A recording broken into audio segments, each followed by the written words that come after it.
Hello, everyone. Good afternoon. Good morning, depending on where you are in the world.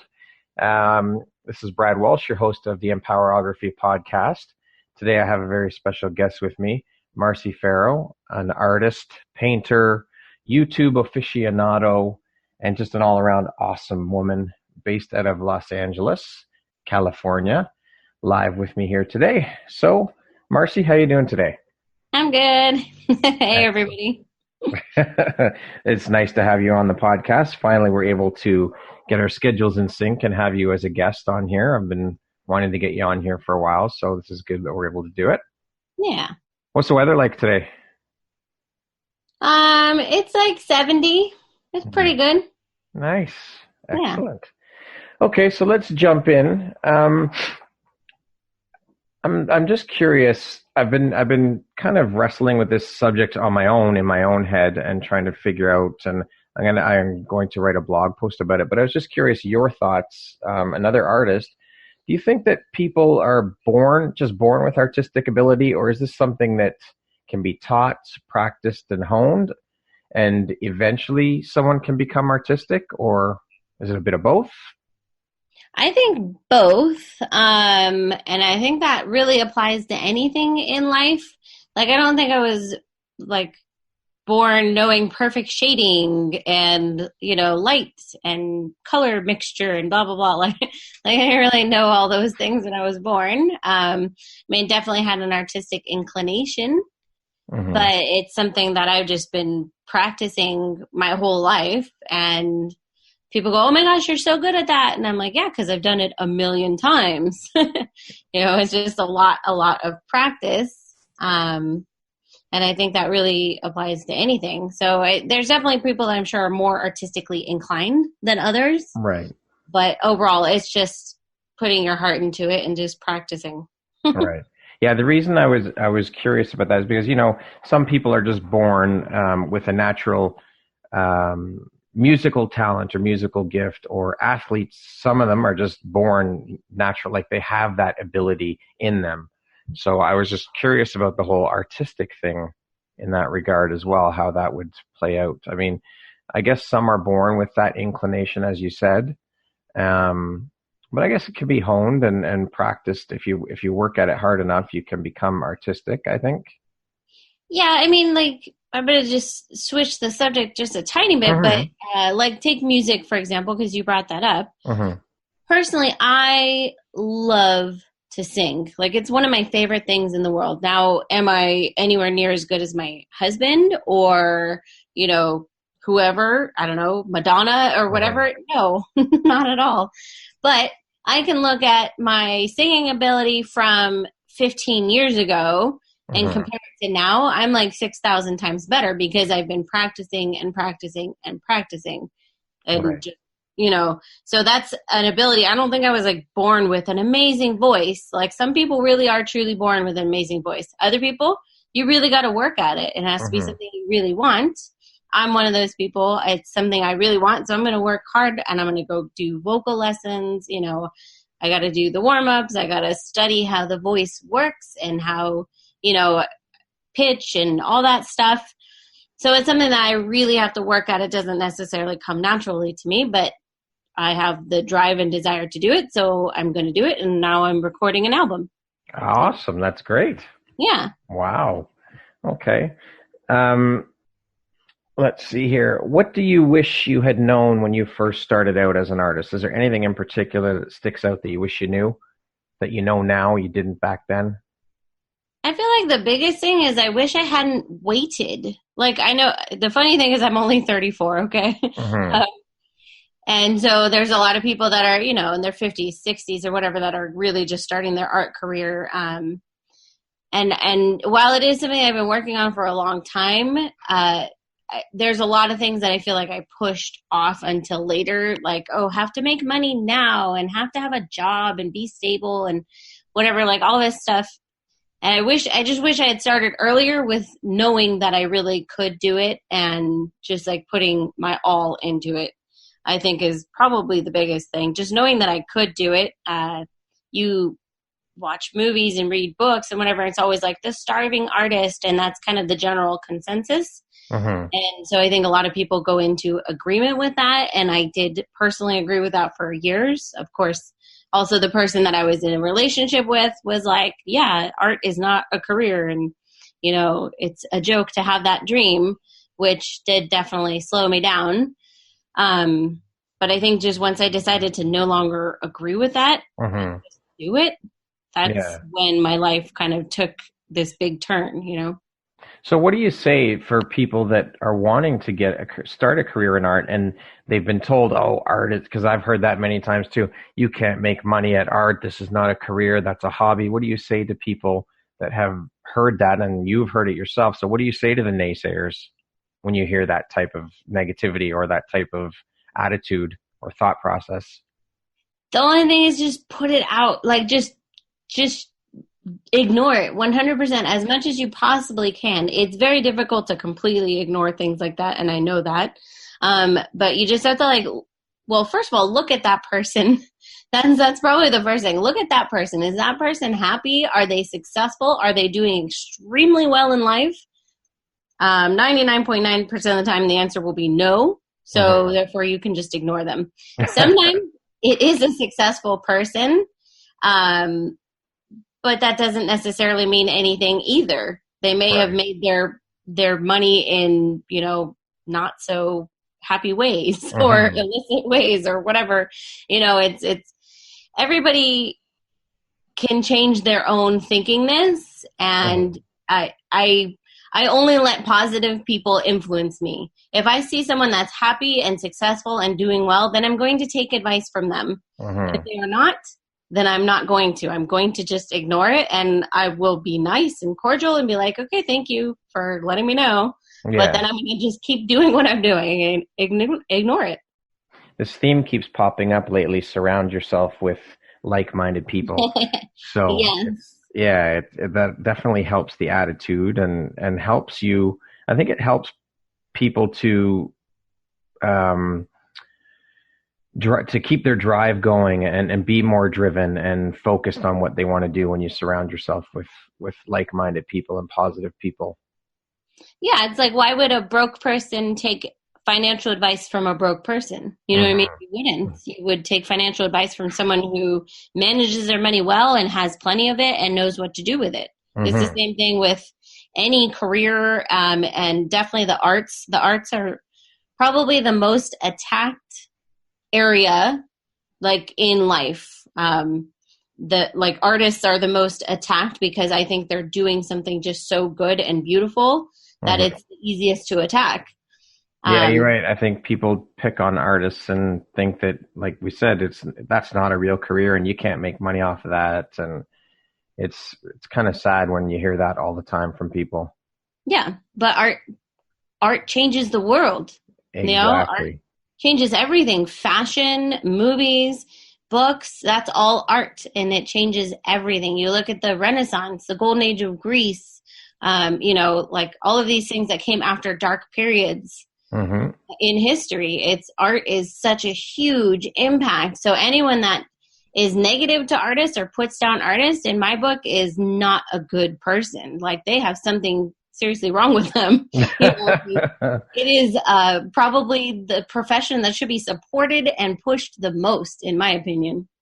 But what I find too, though, with art and artists and the art world and people, because of that attitude that they have about art, they think that art should be free. If they're interested in purchasing a painting, or in my case, a photograph or a photo set, they think it should be free because it's not really valued. I don't think art is valued. Yeah, I think that's true. But the value is going to unfortunately come from the person themselves. If you don't value your own work, then others will not value it either. And this is something funny that I do is every time my art sales slow down, I go in and I raise the price. Really? Every single time. Yeah. So usually 2 or 3 times a year, I'll go in and I'll raise my prices by 10%, and then the sales just pick back up. That's amazing. I know, it's really weird. And I don't totally understand it myself, but it's all the perceived value. Yeah. And, if you perceive the value of something higher, then you want it more and whatever, like it's this whole thought psychology process thing. Yeah. Yeah.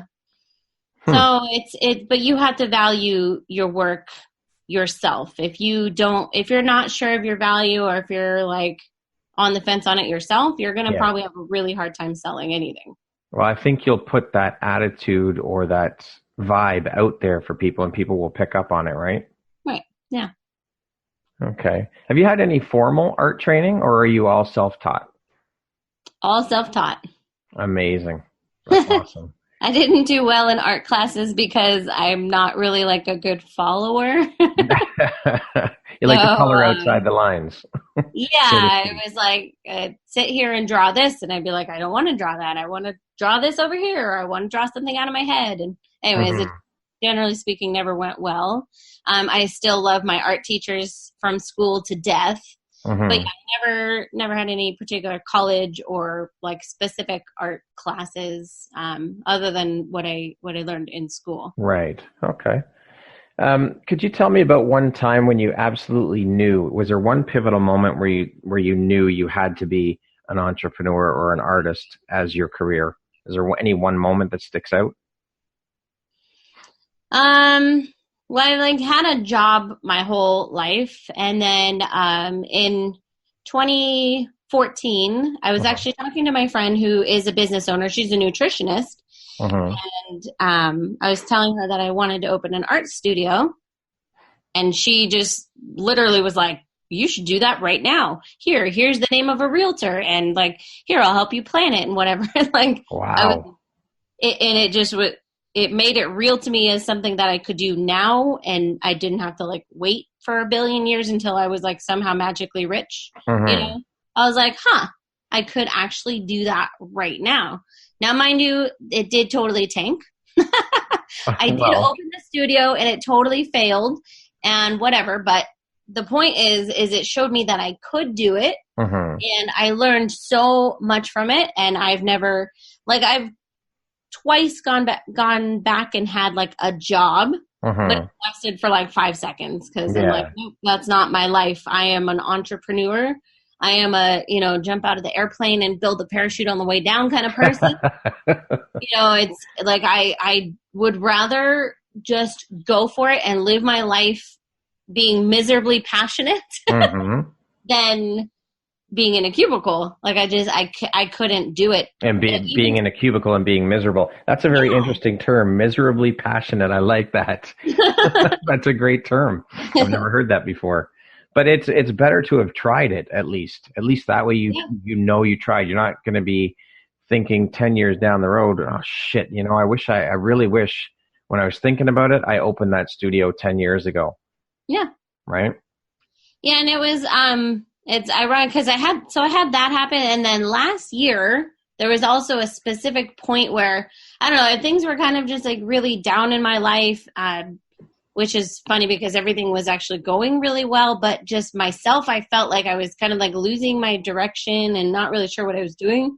I kind of woke up again, and I was kind of like, what am I doing? Like, I'm not doing what I want to do. I'm doing what I have to do. And I actually now have the opportunity to actually do what I want to do. Like, I can go take that trip. I can hop in my car and drive away, and I can go meet up with that artist and do that collaboration. And I can, and that actually started a huge growth on my YouTube channel, because that's when I just literally got up the next morning and I drove to the Grand Canyon, and then I drove to Texas, and I met up with an artist and did my first like collab and my first live video on YouTube. And then after that I went and saw Stone Coat, and then I went to Canada and saw you and saw Melly D, and then it just started this whole thing of like, what am I waiting for? Like, am I waiting for these guys to come to me? Why not? I want to travel and see the world. Why not just go do it? And that's been really successful. Like, nothing has died, nobody has like failed, or it's like gone really well. And I definitely found myself to be a lot happier, and it's exciting. It's very adventurous, and I like the not waiting, and just if I want to get something done, I'll go get it done. Yeah. So what piece of advice then would you give other women who are maybe on the fence about starting their own business, whether it be in art or whatever the case may be? They want to start a business, but they're on the fence and they're not sure or ready about how to jump or if they should. What piece of advice would you give women who are in that position? Okay, I have two things that automatically come to my mind. First is to get rid of the negative people in your life. Okay.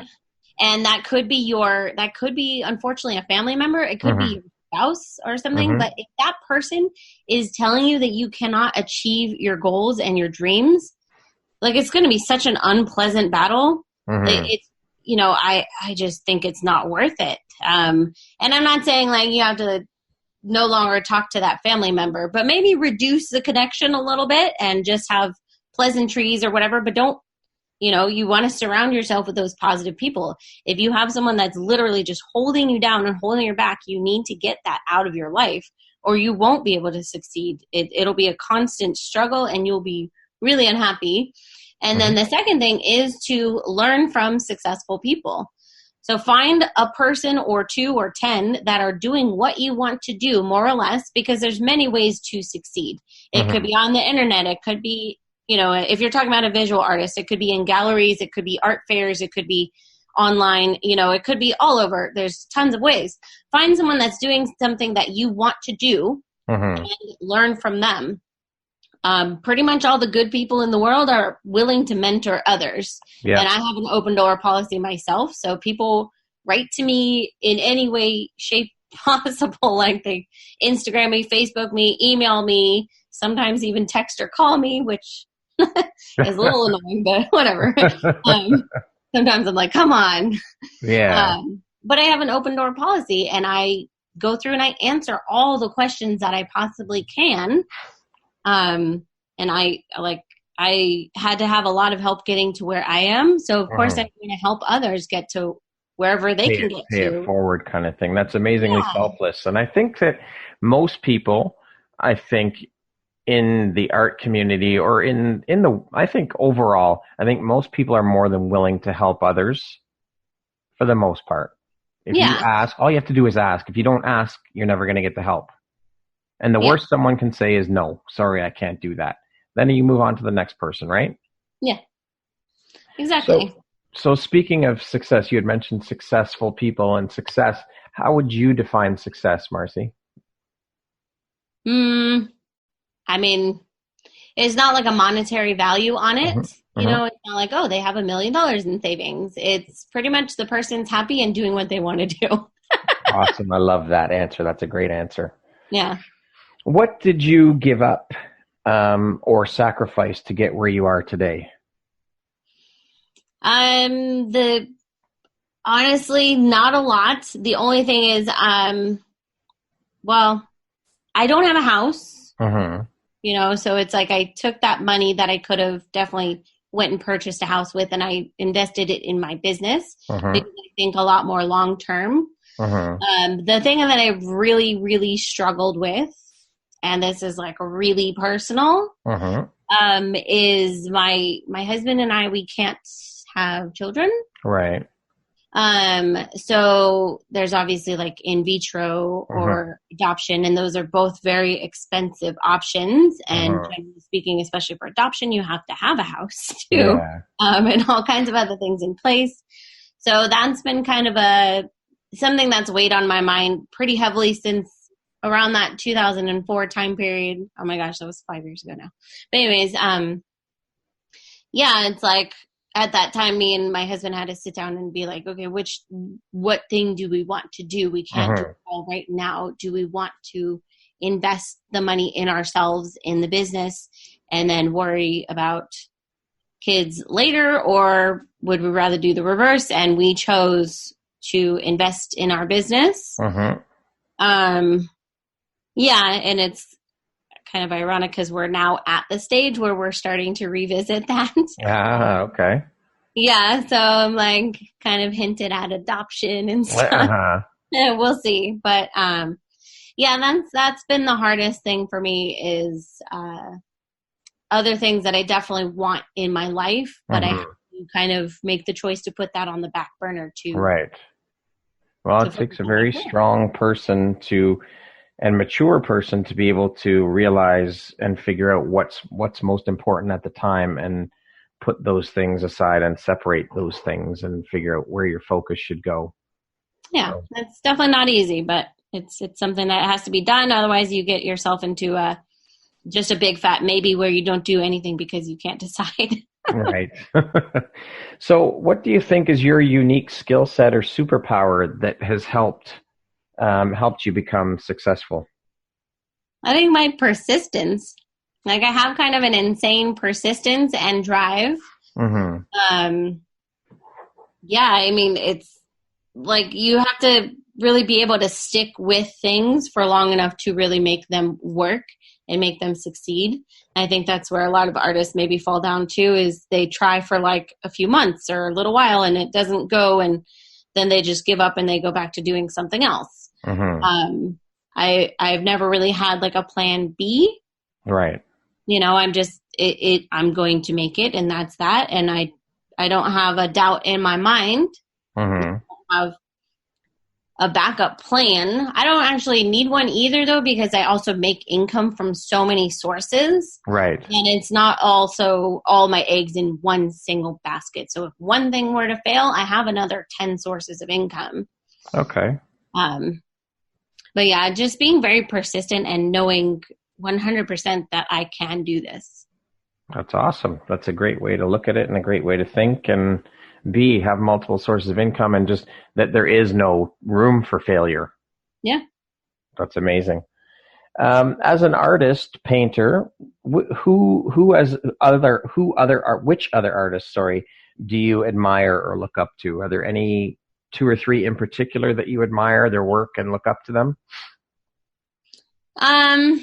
I mean, that's kind of a funny thing. Like, I've never really had any artist in history that's super stuck out to me and like, oh my gosh, I'm so in love with Van Gogh or whatever. You know, I definitely like Jackson Pollock. Okay.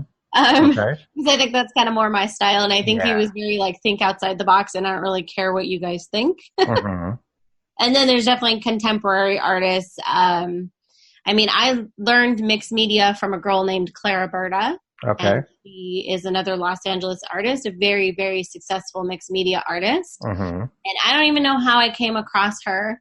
I think it was just around the time where I was starting to get more into the business of art, and she like, I don't know. Anyways, I came across her somehow in the world, and we became friends, and yeah, I learned a lot about mixed media from her. So it's kind of the same thing of find people that are doing what you want to do and kind of see if you can get them to mentor you. Right. I took her classes, and I take all kinds of art classes because there's so many different forms of art and everybody does things differently. So right. Yeah.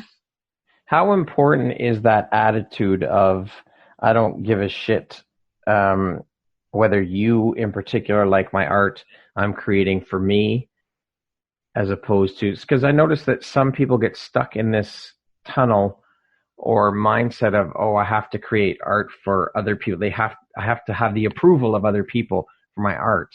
What are your thoughts on that mindset? That's a great question. I think you have to find a balance, and I think it's very difficult to find that proper balance because no, you cannot say, you know, F the world and I don't care if anybody likes me, because well, then no one's going to like you, and you'll get like 2 people buying your art as opposed to, you know, whatever, thousands. So there's not, but you can't go completely the other direction to where you have no integrity and you just, you know, all of your artistic endeavors are based off of the needs and wants of others. That doesn't work either, because then you don't put your heart and soul and creativity into that. So you definitely have to find the balance. I think more so in the direction of maintaining your integrity, but there are 3 things. There's public relations, there's marketing, and there's sales. So if you do not know those things and use those things in life, it's going to be very hard to actually sell things. Right. Unless you maybe know a famous person or something. Yeah. Yeah, it's not really conducive to a sales career, which art is. So when you're starting out creating a piece of art, though, do you have in mind that you're creating for you first and foremost? Or do you set out with, okay, I'm creating this for these people or this group of people? No. Yeah, no, it's definitely all my own kind of thought. And I mean, luckily I've found my right audience for that. Because I do like to do all kinds of experiments and try out unusual things that maybe other people haven't tried out or that just seem like fun. I do a lot of commission work as well, but even in those, for pieces that I do commission, I make sure that person has to know my work very, very well because it's going to reflect my work. It's not going to, I don't care if they tell me I want a dog with a top hat on a bicycle. It's still going to be my version of that. Right. It's not going to be somebody else's version. It's going to be my version of that. No matter how detailed they want, they have to be very familiar with my work because that's what it's going to reflect. It's not going to be somebody else's work. And if they want something that's not my style of work and wouldn't reflect what I'm doing, then I wouldn't do the commission. Right. But generally people don't ask you to do that. They have seen your work and they like your work and they want a piece of your work. Yeah, exactly. Commissions aren't really an issue. I've never had an issue with a commission piece. Okay. Yeah. What would you say is your biggest high or greatest win to date up to now with your business? What's your biggest win? Ooh, that's a good question. I don't know. I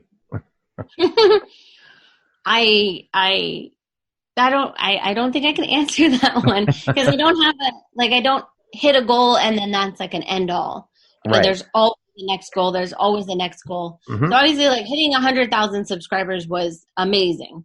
That was such a win. And getting that to people for the people that don't know that you are don't know YouTube. A YouTuber.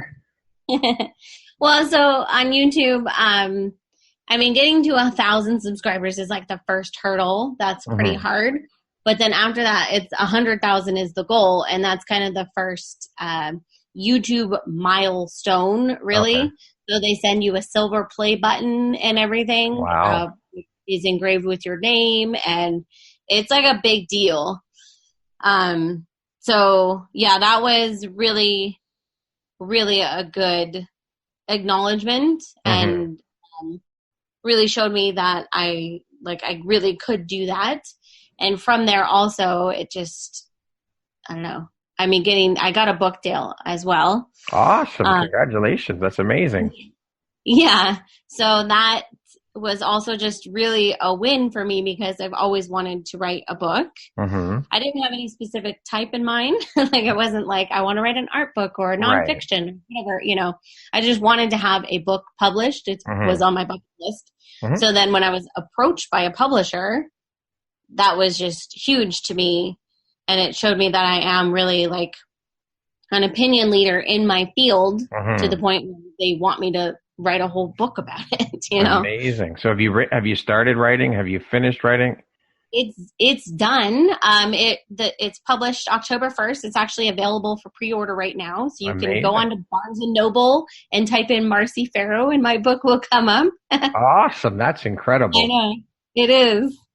So it's in the final stages of proofreading and whatnot. But yeah, the book is complete and it's really good for you. Exciting. I'm so proud of you. That's amazing. Yeah. Can you tell us what the book's about? It's an art book. Okay. So it's lots of pictures, lots of really, really pretty pictures. And it's got 20 different acrylic pouring techniques as well as different acrylic pouring projects and the basics and everything you would need to know to get into acrylic pouring. Amazing. Good for you. That's incredible. What a rush. That's got to top the 100,000 YouTube followers for sure.